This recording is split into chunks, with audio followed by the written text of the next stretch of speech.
Her Scream in the Silence, Carly Moore series. Written by Denise Grover Swank. Narrated by Shannon Mcmanus.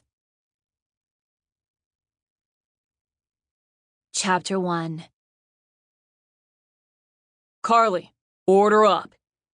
You made sure to leave off the mustard and lettuce? I asked Tiny, the ginormous cook at Max's Tavern, smiling to soften my question.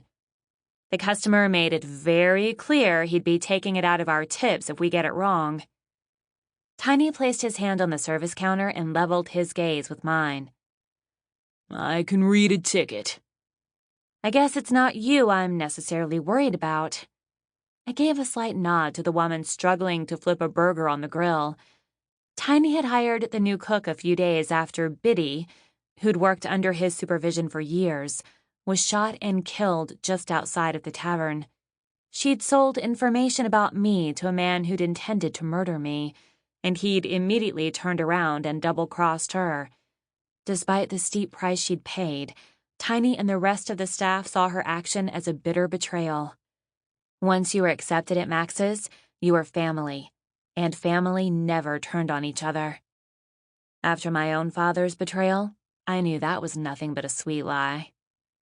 Tiny rolled his eyes. Sugar didn't have a thing to do with this order.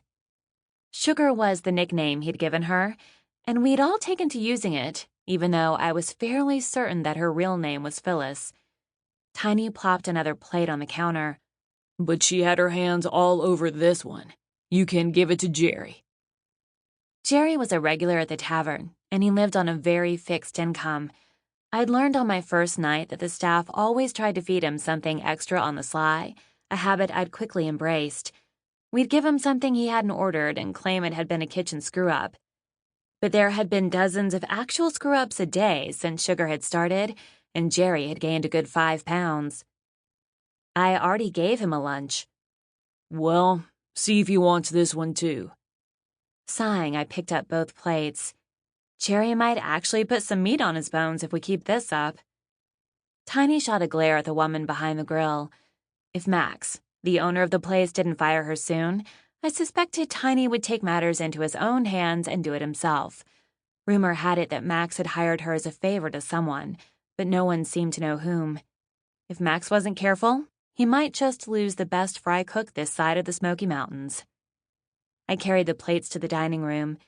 We'd reached the end of the lunch rush, thank goodness, and the space was starting to empty out. Jerry sat at the bar, and I gave him his food first, cringing as I slid the plate. Sample complete. Ready to continue?